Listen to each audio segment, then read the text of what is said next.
क्या है विभा, 6 साल हो गए हैं शादी को, लेकिन एक दिन नहीं गया कि तुम माँ पापा को याद कर परेशान नहीं होती। मैं कितनी कोशिश करता हूँ कि तुम सब भूल जाओ। कोई नहीं भूल पाता है मयंक, माँ पापा को कोई कैसे भूल सकता है।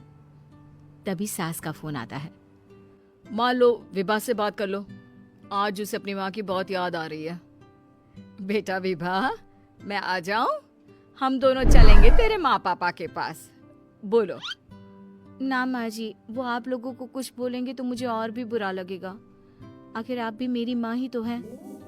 अरे सुन लेंगे ना यार, कोई बात नहीं, बोलेंगे ही ना। चलो माँ, मैं फोन रख रहा हूँ। वो क्या है ना, आज विभा को लेकर डॉक्टर के पास जाना है। बहुत दिनों से इसके सर पर लगातार दर्द हो रहा है। अरे हाँ हाँ, ले जा बेटा, सर दर्द को हल्के में नहीं लेना चाहिए। वैसे भी ना बहू सोचती बहुत है। मयंक माँ का फोन रख देता है और दोनों कार से अस्पताल जाते हैं। लेकिन जैसे ही वो लोग अस्पताल जाते हैं, विभा को स्ट्रेचर में नर्स उसकी माँ को लेकर जा रही दिखती है। मयंक, माँ, मयंक वो मेरी माँ है। इतने सालों बाद दिखी भी तो इस हाल में मैं उनके पास जा रही हूँ। अरे रुको, कहीं वो लोग तुम्हें देखकर और परेशान ना हो जाए, या फिर तुम्हें कुछ बोल ना दे विभा, तुम फिर परेशान हो जाओगी। मयंक कैसी बात कर रहे हो, वो माँ है मेरी। विभा पास खड़े अपने चाचा चाची से बात करने की कोशिश करती है, लेकिन वाह, तेरे जैसी बेटी जिसकी हो वो तो मर ही जाए तो अच्छा है। वैसे पार्क में पैर फिसला है तेरी माँ का, रीढ़ की हड्डी टूटी है। रिद्धि को चाची की बात का बिल्कुल बुरा नहीं लगता। शायद वो सुन ही नहीं रही थी कि चाची क्या कह रही थी। वो सीधे माँ के कमरे में जाती है। कौन है आप? ये मेरी माँ है, मेरा नाम रिद्धि। रिद्धि नाम है ना आपका? दर्द में भी ये आपका ही नाम ले रही थी। हाँ, ये सुनते ही रिद्धि का कलेजा मुंह में आ जाता है। ये वही माँ है जिसने कड़े शब्दों में ये कह दिया था कि अब तेरा मेरा रिश्ता खत्म। फिर रिद्धि का पति मयंक भी वहां आ जाता है। सामने खड़े होते हैं रिद्धि के पिता। पापा, क्या हुआ माँ को? वो पार्क में गिर पड़ी, रीढ़ की हड्डी में चोट आई है। रिद्धि पिता की तरफ देखती है, लेकिन पिता मुंह फेर लेते हैं। पता है मयंक, माँ दर्द में मेरा नाम ले रही थी। मेरी माँ मुझे याद कर रही थी मयंक। मैं माँ को कुछ नहीं होने दूंगी, देख लेना। हाँ रिद्धि, हम मिलकर माँ का ख्याल रखेंगे, उन्हें फिर से खड़ा कर देंगे। लेकिन भैया कहाँ है? रिद्धि पिता के सामने जाकर खड़ी हो जाती है। पापा, भैया कहाँ है? वो अमेरिका में है, वो नहीं आ पाएगा। रिद्धि फिर माँ की ओर ध्यान कर लेती है। उस पूरी रात रिद्धि माँ को देखती खड़ी रहती है। पिता मन ही मन सोचते हैं, जब इतना ही प्यार था तो क्यों चली गई किसी एक अजनबी के लिए हम सभी को छोड़कर। तभी डॉक्टर बाहर आते हैं। आपकी वाइफ को होश आ गया है, क्या मैं उनसे मिल सकता हूँ? जी नहीं, वो बार बार अपनी बेटी का नाम ले रही है। रिद्धि बेटा, तुम अंदर चली जाओ।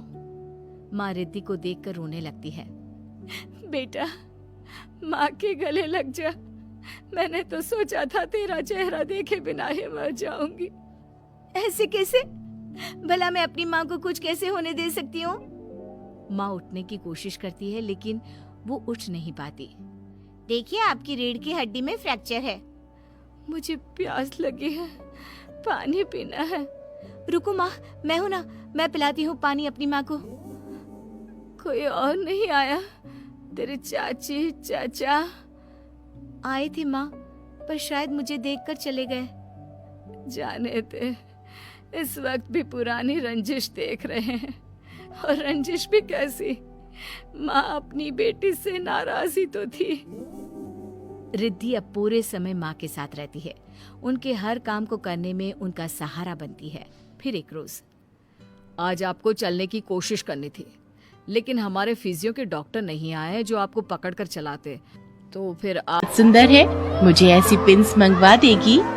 हाँ हाँ, क्यों नहीं। अरे संभाल कर, देखा जमीन पर गिरा दी।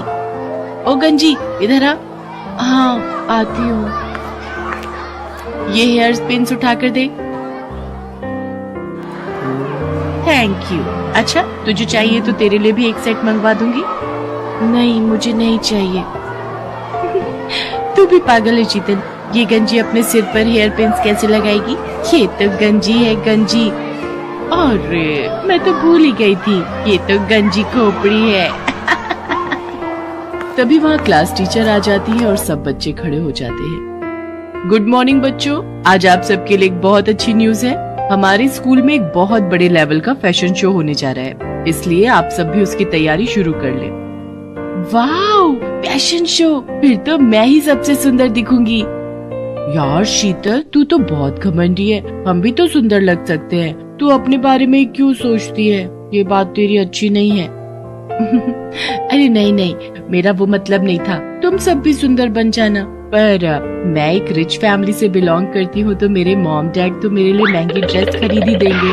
तेरे मम्मी पापा तो जॉब करते हैं ना, तो तेरे लिए इतनी महंगी ड्रेस नहीं खरीद पाएंगे।